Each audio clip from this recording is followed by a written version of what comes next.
यूं तो महाकुंभ में हुई भगदड़ के बाद लगातार योगी आदित्यनाथ की सरकार घिरी हुई है। घिरने का मतलब सिर्फ ये नहीं है कि जो मौत के आंकड़े थे उन्हें छिपाया जा रहा है, बल्कि कई तरह के आरोप भी लग चुके हैं। जो लोग महाकुंभ में आए थे, मोदी और शाह की व्यवस्था और योगी आदित्यनाथ की व्यवस्था के चार चांद लगा रहे थे, अब वही उल्टा योगी आदित्यनाथ को, सरकार को कोसने लगे। यही नहीं, साधु संतों ने भी मोर्चा खोल दिया।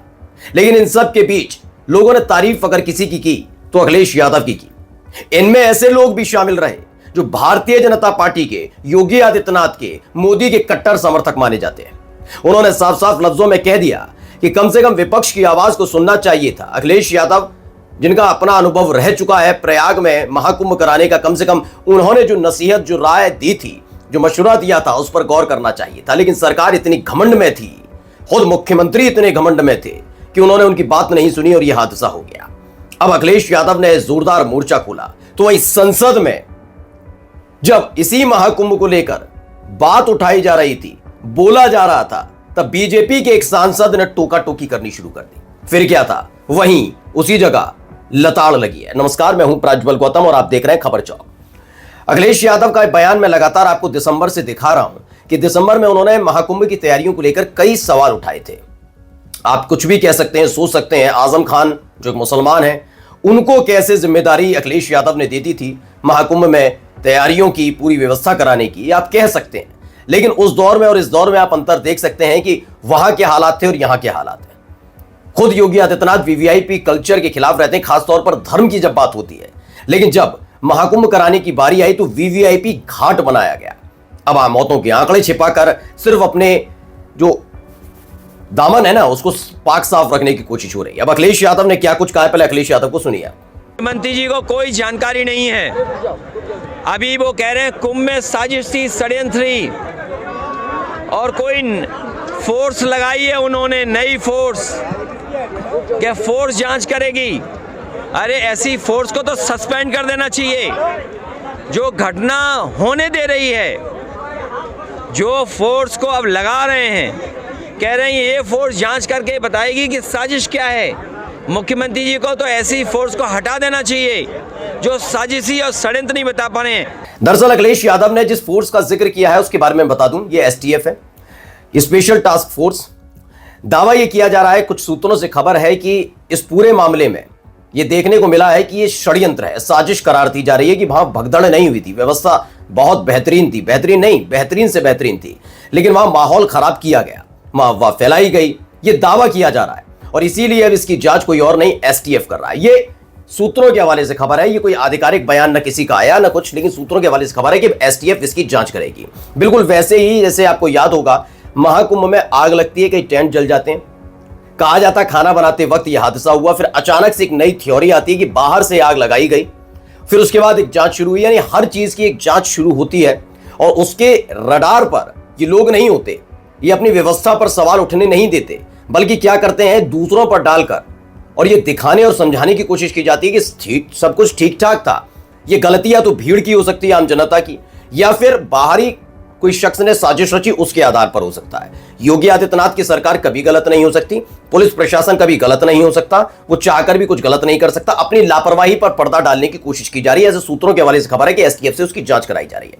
इसी पर अखिलेश यादव ने तंज कसा और कहा कि जिस फोर्स को लगाया गया है कि साजिश का पर्दाफाश करे, उस फोर्स को पहली फुर्सत में खत्म कर देना चाहिए, इसलिए क्योंकि वो जब समय रहते इन सब चीजों को नहीं रोक पाए तो अब क्या फायदा। अब इन सब के बीच एक वीडियो दिखाने जा रहा हूं, पहले सुनिए क्या कुछ कहा मल्लिकार्जुन खड़गे ने, उनको भी सुनिए जरा। आरंभ करने से पहले मैं महाकुंभ में दिवंगत लोगों को श्रद्धांजलि देता हूं, जिन्होंने आज हजारों की संख्या में वहां पर अपनी जान दी है कुंभ मेला।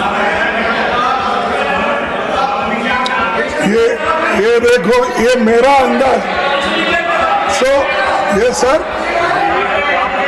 नहीं, ये गलत है तो आप बताइए सर।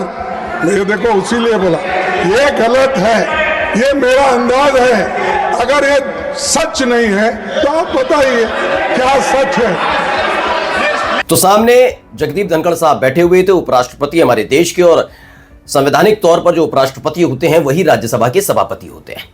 फिलहाल पिछले कुछ दिनों से आपने देखा भी होगा कि जो धनखड़ साहब है वो काफी कुछ बोलते रहे हैं। जब जब उनकी मिमिक्री हुई तो वो जाटों का अपमान बताया, फिर एक बार उन्होंने अपने बारे में कुछ हुआ तो उन्होंने किसानों का अपमान बता दिया, काफी कुछ चीजें उन्होंने की। अभी हाल ही में वो भी कसीदे गढ़ते नजर आए थे। उन्होंने कहा महाकुंभ की ऐसी व्यवस्था उन्होंने जिंदगी में अपने अभी तक नहीं देखी। ऐसी व्यवस्था, वो बात अलग है कि भगदड़ पर उन्होंने ये बात नहीं बताई कि ये सबसे नाकाम सरकार रही जो प्रयागराज में 3 जगह भगदड़ हुई और तीनों जगह पर व्यवस्था सुचारू रूप से नहीं कर पाई। इसका जिक्र उन्होंने नहीं किया। ये उपराष्ट्रपति का अपना विवेक है कि वो कितना बोले कितना ना बोले। हो सकता है कुछ जिस पार्टी से वो ताल्लुक रखते हैं उसकी कुछ बंदिशें हों, इसलिए वो नहीं बोल पाए, सिर्फ तारीफ कर पाए। अब उनके बयान को देश की जनता कैसे लेती है ये उनके ऊपर है, देश की जनता के ऊपर है। फिलहाल वो बैठे हुए थे चेयर पर और मल्लिकार्जुन खड़गे बोल रहे थे। उन्होंने 1000 से ज्यादा आंकड़े ऐसे ही बोल दिए। इस पर सत्ता पक्ष की तरफ से यानी बीजेपी के सांसदों की तरफ से आपत्ति जताई गई। इस पर मल्लिकार्जुन खड़गे ने साफ साफ लफ्जों में कहा कि ये उनका मानना है, क्योंकि जिस तरह की तस्वीरें और खबरें निकलकर सामने आ रही हैं वो ये बताती हैं कि मौतें बहुत हुई हैं, लेकिन उन्हें दबाने की कोशिश, और अगर ऐसा नहीं हुआ तो सही सही आंकड़ा सरकार को बता देना चाहिए। इस पर बीजेपी के सांसद सारे चुप्पी साध कर बैठ गए, लेकिन एक सांसद उछल उछल कर कुछ बोल रहे थे। पहले सुनिए क्या कुछ कहा जा रहा है। आपने क्या कहा था मोदी जी ने कहा था रुपए अस्पताल में है। हाँ, तेरा बाप का भी मैं ऐसा साथी था। तू क्या बात करता है, उसको लेके घूमा। चुप चुप चुप चुप चुप। दरअसल ये बोल रहे थे रुपए जिस रफ्तार से नीचे गिर रहा है उसको लेकर भी मल्लिकार्जुन खड़गे बोल रहे थे। तभी बीच में टोका टाकी शुरू होती है। दरअसल जो सांसद बीजेपी के बोल रहे थे वो बलिया से आते हैं। नाम है नीरज शेखर और पूर्व प्रधानमंत्री चंद्रशेखर के वो बेटे हैं। नीरज शेखर बीच में टोका टाकी कर रहे थे। इस पर मल्लिकार्जुन खड़गे उखड़ गए। उन्होंने कहा कि मैं तुम्हारे पिता के साथ रहा हूं, वो मेरे साथ घूमे हैं, इसलिए चुपचाप बैठ जाओ। और बड़ी गुस्से में उन्होंने नीरज शेखर को डांट लगाई, जिसके बाद वो बोल नहीं पाए।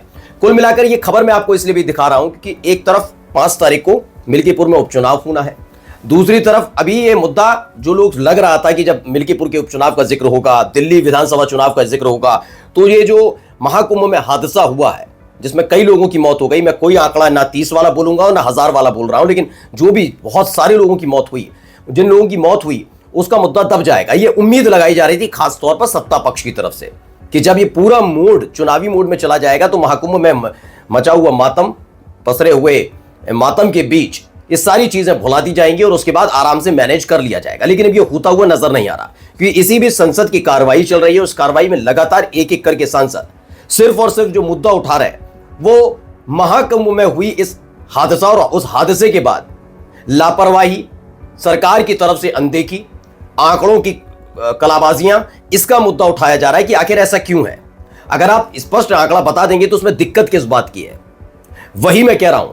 मैं ये नहीं जानता कि योगी आदित्यनाथ की अपनी खुद की मंशा है, नहीं है, हो सकता उनकी मंशा हो सकता ना भी हो, लेकिन अगर ऐसा है तो आप सोचकर चलिए कि योगी आदित्यनाथ एक महंत है, तो ऐसी मंशा वाला व्यक्ति महंत कैसे हो सकता है। और अगर ऐसी मंशा नहीं है उनकी, उनको अधिकारी गुमराह कर रहे हैं, तो फिर किस बात के वो ऐसे सशक्त मुख्यमंत्री जो अपने अधीनस्थ अधिकारियों पर लगाम नहीं कस पाते और उनके अधिकारी उनको गुमराह कर देते हैं।